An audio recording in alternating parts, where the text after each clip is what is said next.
We're excited to announce that we have signed with Jeff Pearson from Hydro with Hope.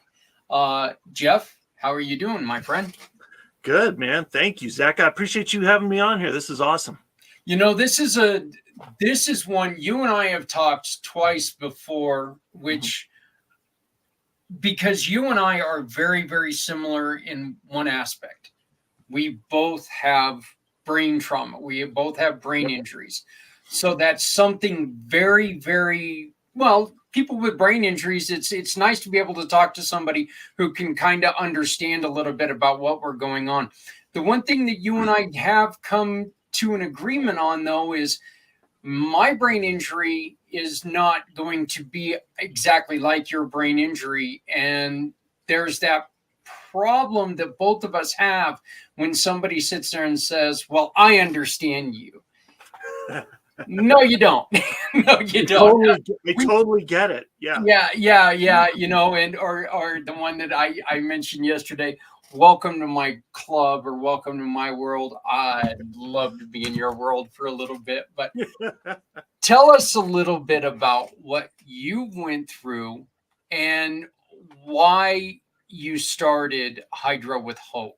We'll get into more about what Hydro with Hope is, but tell us a little bit about your story, because I mean, it's your story's a tough one. Thank you. I appreciate the opportunity, man. This is going to be awesome, and I am always up for going on, you know, more shows and stuff that makes sense. And this aligns so well, and I'm so grateful to be here. So my story starts at about 2 weeks old, and don't worry, we're not going to be here forever, but I'll fast forward through some of it. But at 2 weeks old, that's when I was first diagnosed with hydrocephalus.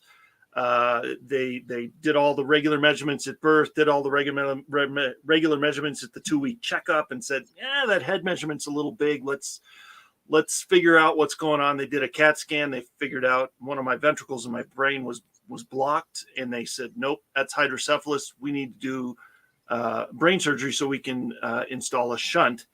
And so that's what they did. At 2 weeks old, I went under the knife for my first brain surgery, and probably terrified my parents.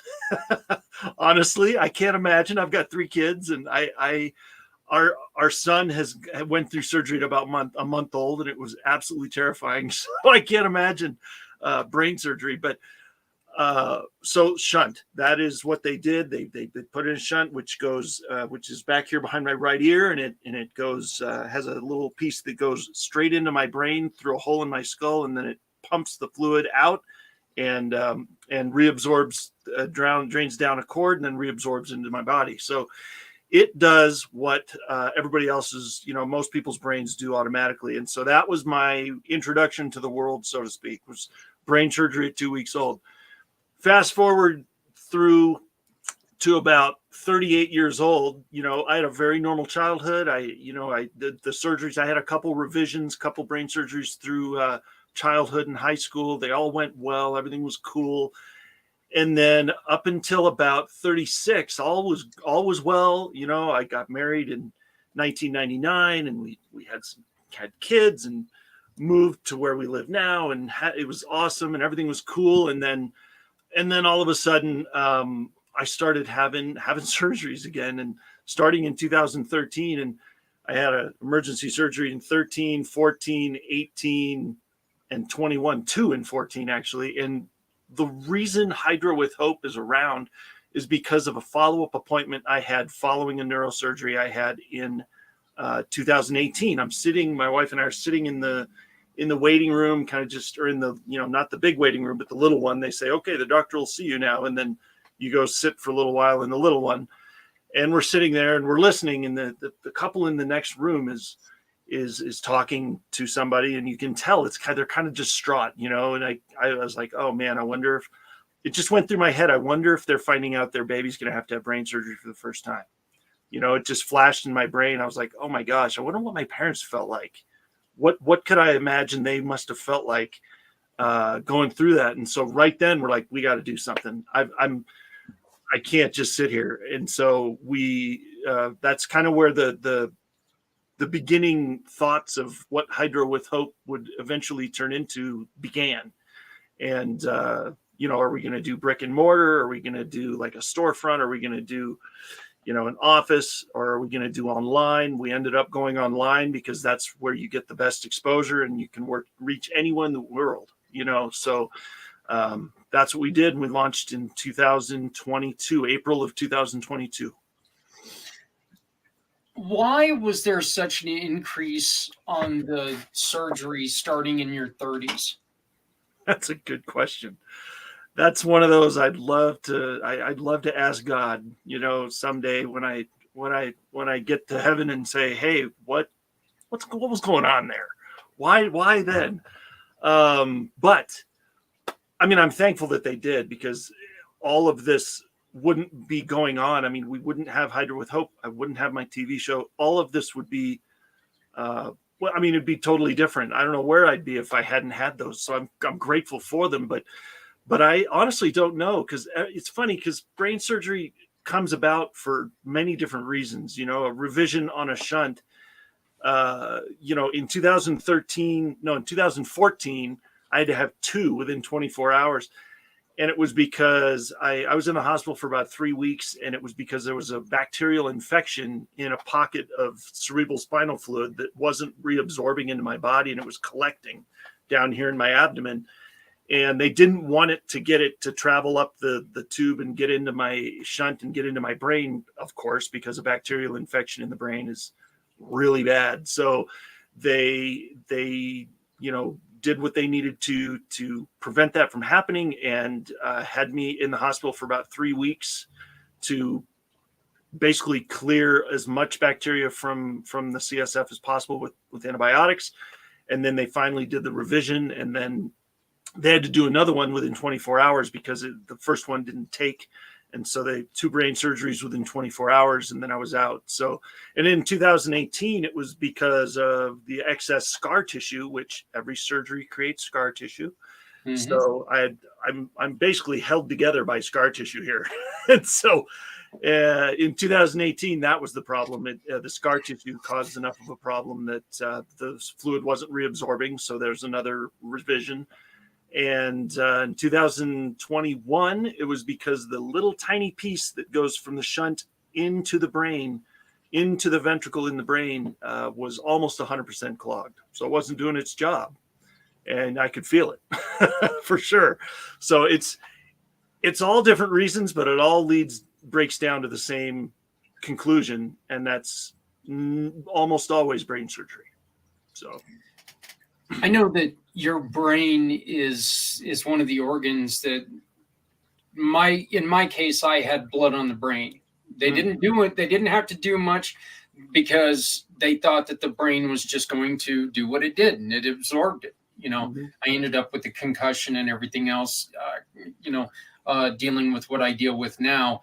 It had not a lot to do with that. So I'd imagine it's generally probably quite a bit of water on the brain or fluid on the brain, because if your brain can't sop it up, then there's probably got to be quite a bit. Yeah.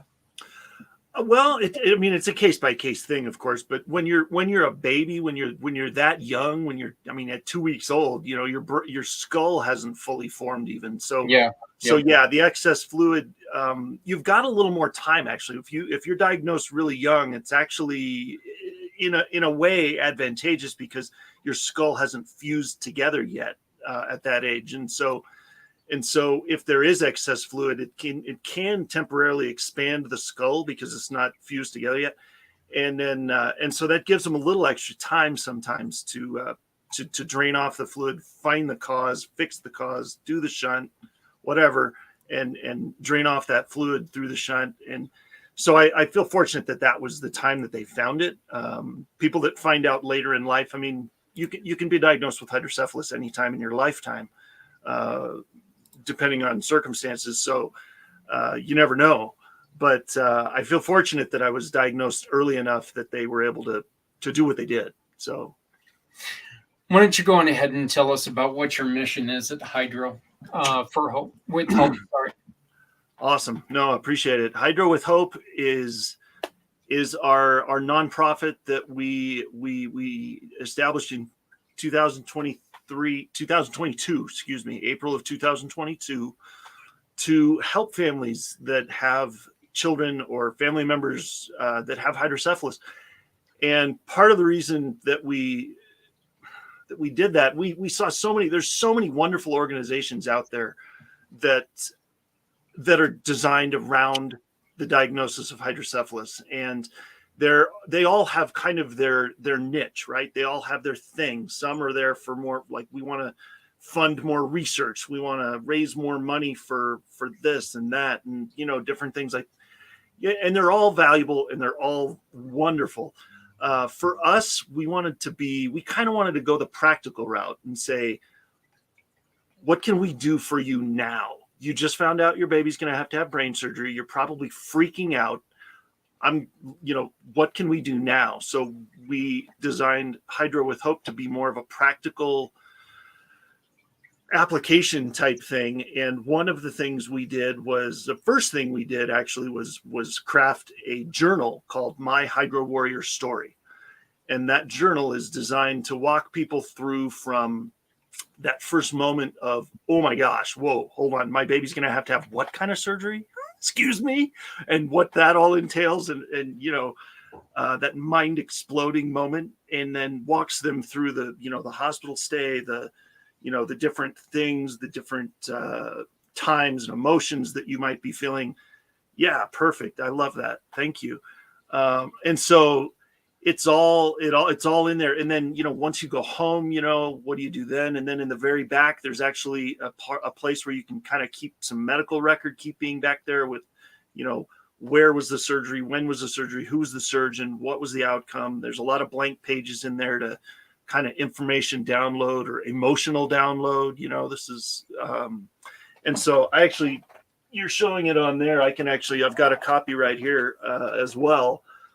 And there's some pages there, and some of you just kind of scroll, turn the pages, and you can see, kind of some of the different things. There's a picture for you get some gnarly scars with this, so you get to, post a picture about that. Or so it's just, we felt like it was a needed tool that I didn't see out in the marketplace yet. And so this is the only thing out there like it. And we actually did something that I know it's really small. It's kind of might feel almost look like a mistake, but on the spine here, I've got a little blank spot.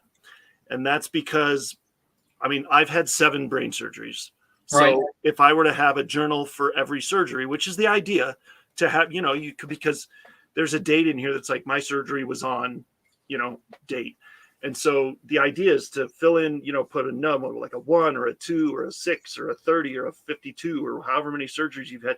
And then next time you go to see the surgeon about that surgery, you go, oh, which one is it? Oh, it's that one. Pull it off the shelf, take it with you. You don't have to remember as much. You've got it written down, which is huge, because I don't know if anybody knows about the geography of the brain, but back here is part of the memory part of the brain is back here, and that's where all the hacking around gets to happen. And so, as you can imagine, as you can relate, I'm sure.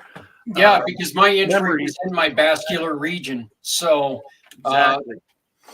So yeah, I understand that. And so that's why I put that in there. I thought of that at the right when we were done getting ready to push it out. I said, wait a second, I have an idea. And we put that on there, and I'm so glad we did. So, but yeah, it's fantastic. My parents actually wrote the foreword in the beginning of the journal. We've got a little about Jeff and a little bit of kind of what the design of the journal is and what Hydro with Hope is, and it's all in there. And then it's your story. It's called My Hydro Warrior Story for a reason. So it's everybody's individual story about their surgeries. So. What did your parents tell you when you said, look, I had this feeling that these parents were hearing this and that they were finding out that their child had to go through these surgeries? And all I could think of, Mom and Dad, is back when you had to find out. What did your parents say to you? They were really excited. didn't know exactly what to think because they hadn't seen the journal yet. They're like, well, cool. That sounds really cool. What's it going to look like, And then when I got it done and sent it to them and sent them the file, with all the tech, with all the layout and everything, and said, would you consider writing the forward for it, you guys? And they were just, they were excited to do it. They were so happy and just loved it. They're like, man, this would have been great when we, over the years of you growing up. So they graciously wrote an amazing forward, and it's in there, and it brings tears to my eyes just to read it every time. It's so good. So yeah. You started a TV show on E360 TV. Mm-hmm. And you started it because of, and I love this, you and I have both talked about this. We have both heard it's no big deal.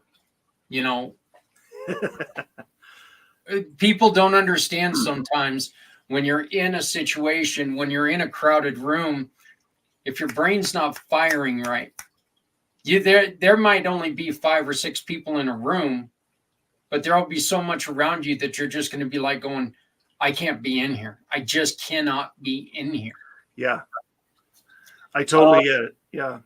Yeah. So what are some of the ways that you and your wife, because, I talk to my wife where we've got subtle clues that, and I'll just say, you know what, if I ever walk up to you and I don't introduce you, it's because I don't remember my name. My wife is supposed to say, well, my husband's a jerk. Hi, I'm Adrian. Your name is.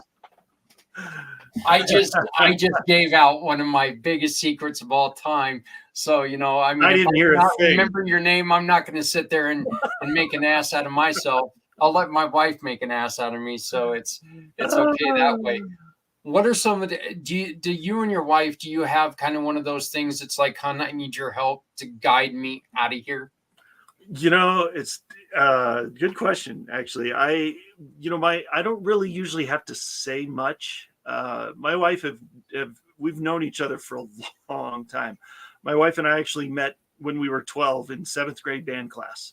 And so she has, of course, she didn't see a whole lot with the hydrocephalus stuff and the surgeries and all that until we were married a few years, but she knows me so well. It's, all I have to do is look at her and she can tell by the look on my face that it's time to go, and so, and really when it gets to that point, sometimes I can't really say much anyway, because it's the sensory overload. It's really only been since the last surgery. It's weird. Every surgery has its own little batch of things that it fixes, but then it also gives you a whole nother batch, most of the time, in my experience, another round of side effects that you maybe didn't have before, that you get to, now this is part of your life. So, and with this most recent surgery, sensory, not being able to block out background noise is something that I've realized is a thing now.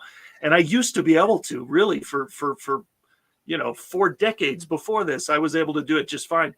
It might have been a little tiring, but now it's almost impossible. And so when we, at church or at a coffee shop or at a school event or something, oh my gosh, yeah, it's small doses. I feel like such a jerk all the time when we're out in a place and I have to keep asking people, huh? Yeah. I'm deaf in my right ear now because of the accident. And the only thing that I hear is, back when TVs shut off at midnight and all of a sudden your TV turned into the black and white fuzz. Yep. I hear that in my right ear. Mm-hmm. That's the only thing I hear. Yep. And when I start getting my headaches, that becomes so loud that I can't hear anything in my good ear. It gets so loud that I literally cannot hear anything out of this ear, out of the good ear. Mm-hmm. And so I'll be sitting there sometimes even in a relatively quiet room and I can't hear people speak. Yeah. And so I have to go, huh? And it's like I'm not paying attention. And it's like, no, I need you to understand, I seriously cannot hear you. And that's one of those terrible things. And so I do love the fact that, you and your wife have not, when you said in band class, all I could think of was, this one time in band camp, that Not just, like that. No, so, it's not wasn't like that. But no, no, we definitely have those cues. And yeah, when I'm out, it's not that I can't hear them. It's that there's so much going on that mhm, I'm trying to concentrate on this conversation, right? But I'm also hearing everything else. And so when you hear everything, you don't hear anything. It's that's it's right. all it's all kind of just, wah wah wah, it's and so you I had to stop somebody the other day. I was at a networking event and I had to stop her because somebody started singing into a microphone or something. And I was like, okay, that was the straw that broke the camel's back. I can't hear anybody now. And it's not their fault. I didn't fault them for it or anything. It was just, I knew that was the end of our conversation. I said, we're going to have to just have a phone call or something because I'm done now. you Yeah. know? See, Yeah. Jeff, that's funny that you're able to do that because I cannot do phones. Phone calls for me are very, very difficult. I can do very short phone calls, Huh. but I cannot. And I think that I get paranoid because, we were talking yesterday, as a matter of fact, about the sometimes now I catch myself talking without moving my lips much, you Yeah. know, Yeah. but without seeing you, with me being able to see you, I can understand a little bit better on what you're saying. If I'm on the phone, it blocks me from everything around me and I Hmm. get nervous. Oh, yeah. And Oh, and I I can see do. that. Yeah. I get nervous about that. And so if I can be on like a telephone or a teleconference like this with you, I can at least see what you're talking about and it's easier for me to digest it. Yeah. Phones are one of those things that people will say, well, can we just jump on for a quick phone call? I'm like, we can, but I'm going to tell you right now, it's not going to have the same effect. And Yeah. it's like, people, I feel like such a pompous ass at times when I say that, but it's one of those things that I do. I freak out a little bit about that. And I can't, you People that know, know people that know you would understand. I get it though. I totally understand the feeling. Yeah. You don't want to be that guy. right. Yeah. Yeah, Yeah. yeah, and that's exactly it. I've went for so long in my life that I didn't, if I was going to annoy you, it was because I was on a loud Harley Davidson or something. That's how I Right. got that done. Yeah. Um, let's get in a little bit more to Hydro with Hope. One of the reasons why, and I would like for everybody to look above Jeff's head right now, and you're going to see his QR code for community pay it forward. He has joined the program, and you can now support Jeff and Hydro for Hope by simply shopping with any of our partners. Just scan that QR code; it'll take you to his form, shop with any of those partners, and add the receipt or the invoice to that form and send it to us. Jeff gets 80 to 90 80% of everything that comes to us. It's Love it. that simple. Just by shopping with our partners, they give us a referral. We're going to give 80% of that to Jeff just for, the great work he's doing. Our purpose is to support people because he is supporting people, and that's what we want to do. So, Jeff, one of the things that you want to do, and I hope I'm not overstepping here, but I want to take and I want to go back to something, and I want to go I want to show one things that you don't like about your book, and it's this right here that you have to charge people for that book. That is Yeah. one of the things that we are trying to accomplish. We're trying to get you set up to where you don't have to charge for the book. And I love that. And I appreciate that. I'm so thankful for you guys and your organization and how you work and what you're doing. And it's awesome. I can't wait to see what we're doing 5 years down the road. It's going to be phenomenal. So you're absolutely right. We launched the book earlier this year, I think in February or March or something of this year.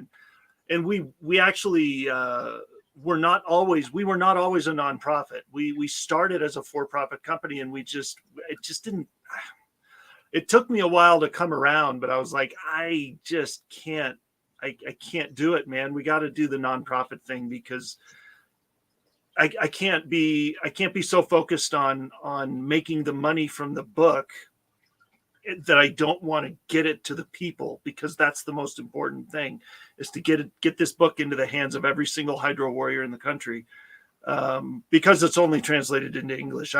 My dream of all dreams would be that we could go worldwide with it and have it in different languages, and that would be a blast. But that's not even on my radar right now. But I want to get this into the hands of as many people in as many places as possible. So having a nonprofit and being able to give it away is huge. So, I mean, if somebody wants to buy a bunch of them and give them away, great. I'm not going to stop you from doing that. Please do go to the website and pay for them. And that helps us as well. But you're absolutely right. I wanted the option to be able to not have to depend on that. So, yeah. You know, this is one of the things that we always tell people, one of the things that we always say, and you're living this statement. I started this because of an experience. Mm-hmm.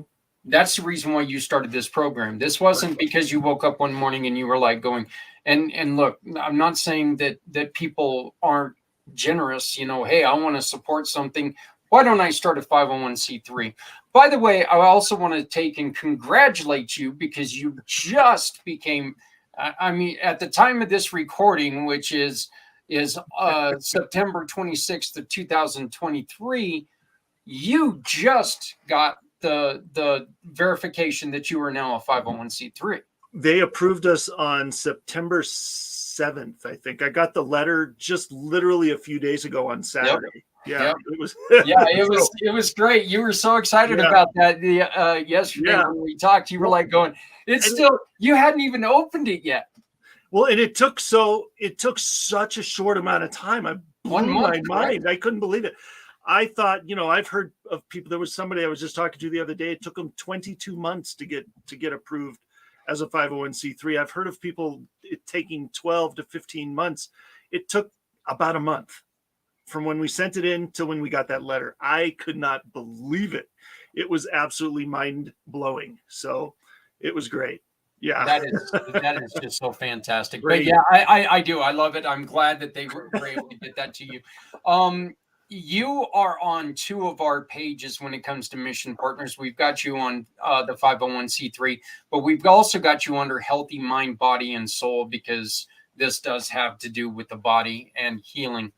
I would like, in your opinion, if somebody is dealing with someone with a brain injury, mm-hmm. what would be your advice to them? I just want to compare what my advice is. What is your advice to someone who's dealing with someone with a brain injury? Well, for me, I'm the only I'm the only body that I live in that has a brain injury, so I can only speak from my own experience. But from my experience, if somebody comes up to me and I'm having a bad day when it comes to the brain injury, you know, and that can be, you know, you talk about headaches. Yeah, when I get a bad enough headache, it's the world turns from here to here, and it's down I go. And you know, you just you're hoping you can find a soft place to land, and then you just have to lay there. And I've had probably remnants of what might be considered seizures. I've never been diagnosed, but I'm almost positive. And so different things like that happen. And so, you know, with all that going on, it's really hard for somebody to come up to you and know what to do. And so I appreciate the question, but my wife and all three of my kids are phenomenal with this. My youngest is most recently, you know, I had an instance where I had a headache like that, and it landed me on the floor, and the dizziness and the tics and the just all the things, you know, the seizure activity and different things. And all she did was she just came over and kind of just touched, put her hand on my shoulder like this. I'm laying on the ground. She puts her hand on my shoulder kind of gently, and then and just says, do you want a pillow? I'm like, because I just, you don't wait for a pillow to be there. You can't. I said, that would be amazing. Yeah, yes, please. And I was coherent enough to tell her, and she brought her pillow over, put it under my head, and that was it. And that was all she needed to do. And it was so cool. And that they understood, and they didn't freak out and be like, oh my gosh, what's happening? They just calmly, just be calm, ask them if there's anything you can do to help, and then do the thing. If they say, yes, I would love, can I have a pillow, or just, offer something, because sometimes they can't talk. If they have a brain injury and maybe they're in some kind of seizure activity, they might not be able to talk. So, gently put your hand on them, maybe rub their back a little bit if it makes sense, and put something under their head, and just sit with them, and that's been the most helpful for me, because that does a couple things. It brings me more comfort, brings the person that's going through the problem more comfort, physical comfort, but it also brings emotional comfort, because they know that people care, and that people are going to actually tangibly help you, and they want to, and they're going to, and they do it, and it's awesome. So that's what I would tell them. It's understanding, and I think Yes. that's one of the things that I always tell them, Jeff, Even if you don't understand. yeah, and one of the things that I always tell people is like, well, he's not the same, she's not the same. I tell them, you're right, they're not, but you need to understand, a lot of times they're not able to figure out what is going on at that moment. There's a lot of times they're unable to figure out what's going on in their own head. Okay. They can't understand why a movie that you guys have watched a million times, they can't handle that movie right now. Yep. Maybe it's the lights blinking. Maybe it's the screeching in the movie. Maybe it's just, maybe it's just their head at that moment. They just can't take it. Yeah. You need to, one, not blame yourself and not think it's you, because it's not. Right.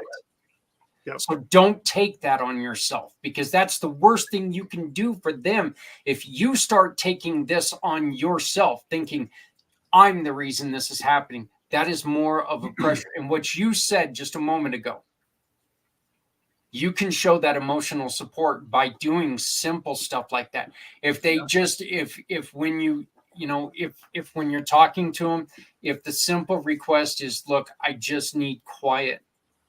Mm-hmm. Please understand, they're not telling you, shut your mouth. They're telling you, I can't deal with this, Yeah. I think that's one of the things that, just getting people to even understand that is one of the things that I try to do. I love the fact that, with time, you're going to be able to recognize some of that. But I mean, a brain injury, this is one of the things that you and I spoke about as well. A brain injury is not like a broken arm, to where they can put you in a cast and it's going to heal. And they can put you in a cast. They can put me in the same type of cast. Obviously, they couldn't put our arms in the same cast, but, but I mean, they can do the same thing and it's going to heal. You can't do that with a brain, because a brain is going to heal differently.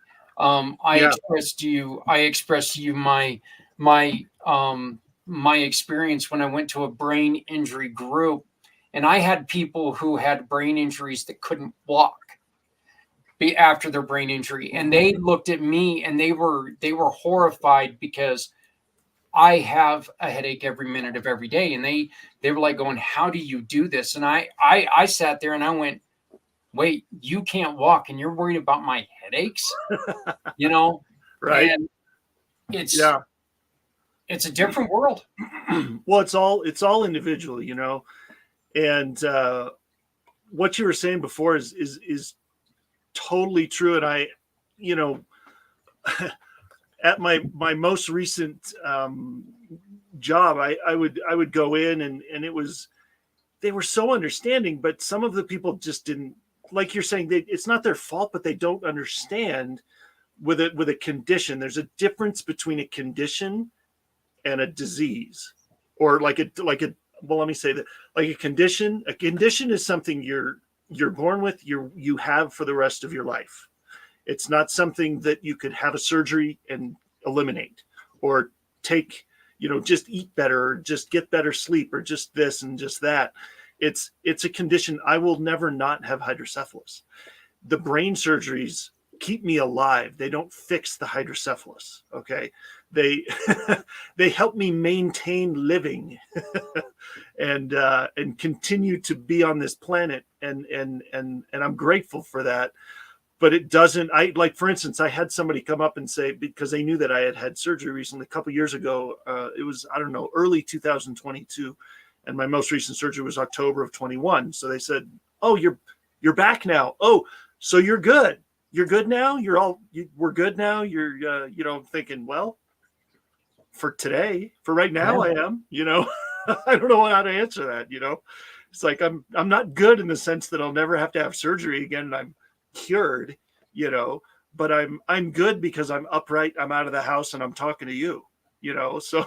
Right. There wasn't a brain transplant. There wasn't a head Right. transplant. It was, Yeah. it was something that I had to do to keep a quality of life, To maintain. maintain. Yeah. And, I mean, Jeff, I could sit here and talk to you, and we proved this a couple times. We could sit here and talk for an hour and not get anything accomplished. It was just, one of the things that I love about our being introduced to each other by Stephanie, who we met a couple of weeks ago, is that who was also on one of your programs, and I definitely encourage people to go and find his show. I'll ask you to we can talk about that in a second. Yeah. So we can guide them there. But one of the things that I love the most is you're in my neck of the woods, and we possibly may have never met if it wasn't for this, like you said, doing it over the internet. If we did a brick and mortar, we probably would have never met. And this is the funny thing. I live in a town that you and your wife lived in. Yeah. You're only a couple hours away. We went to, my wife graduated from UNC, and I went there for a couple of years in Greeley. And so, yeah, we lived there for a couple of years, back before we got married. She was going to school. I was going to school. So, yeah. And you were, I don't know if you were living there in 90, 95, 96, 97, 98. I sure was. So there you go. Yep, we could have passed you on the street. Who knows? Oh, probably. If you ran, town wasn't that big back then. I might have. Yeah.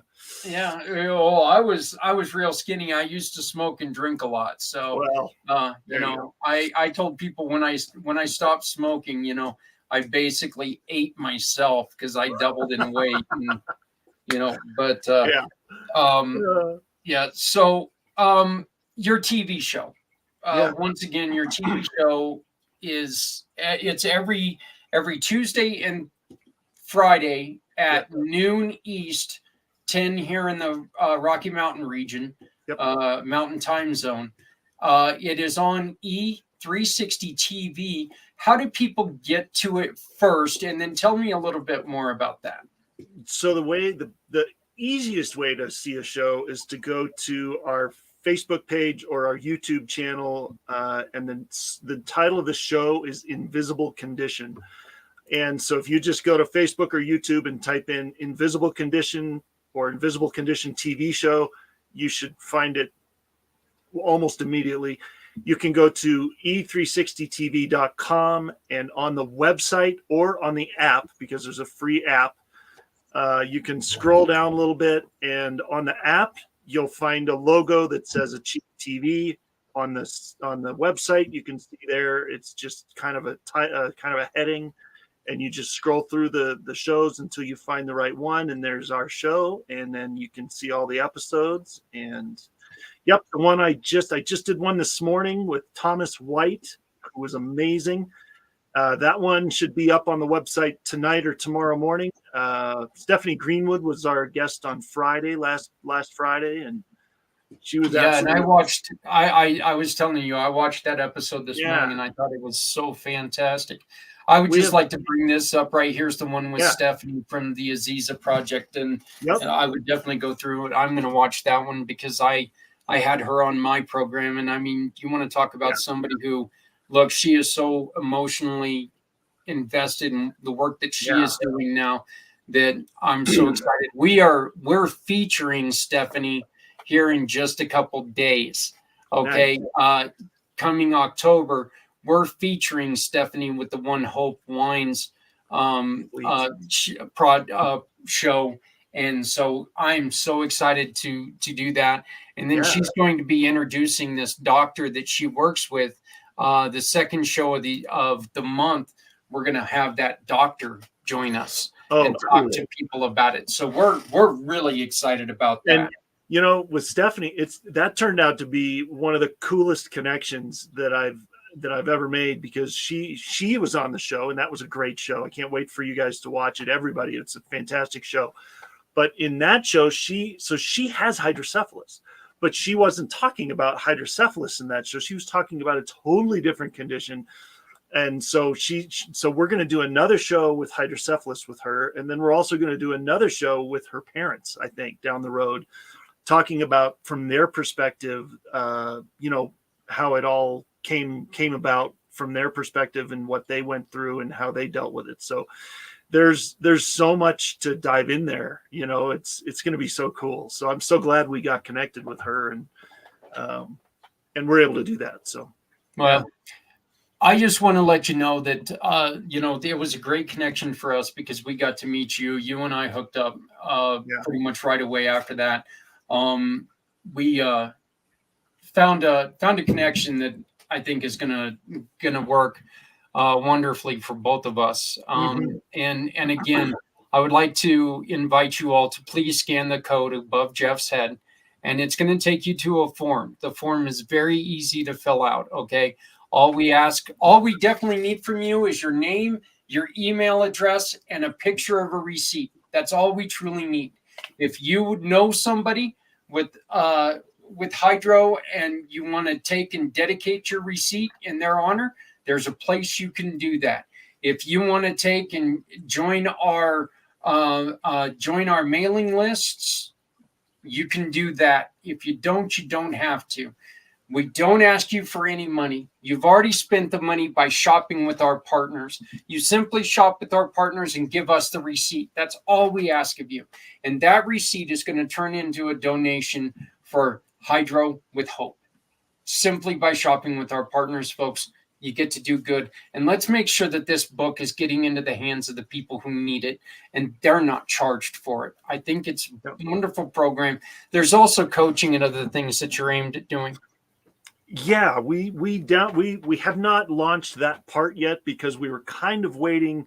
We wanted to wait until the 501c3 came through and we were able to kind of structure it the way we needed to, as far as that goes. But that's what donations are helping is helping us to be able to not have to charge people for things. And so, for instance, the book. The other thing is the coaching.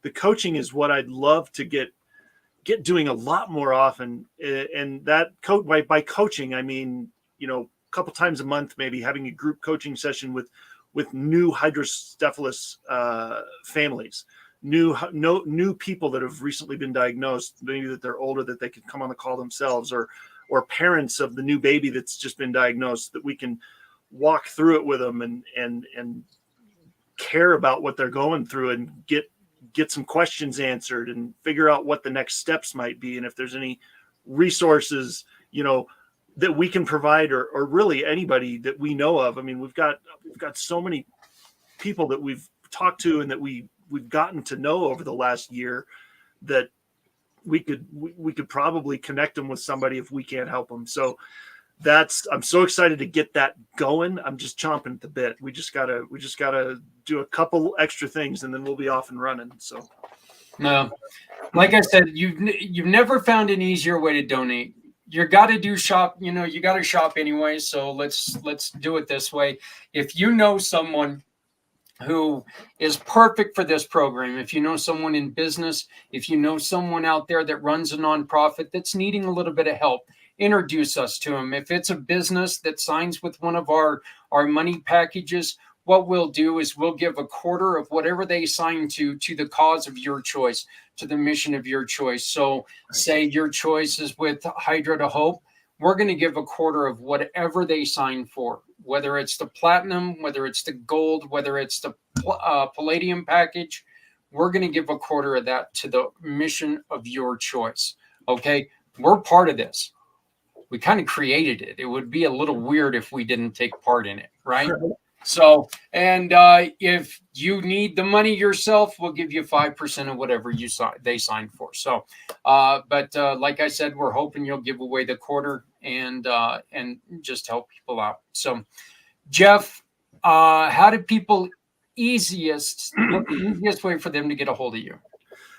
Easiest way is to reach out through the email address that you just put on the screen. Thank you. Jeff@hydrowithhope.com.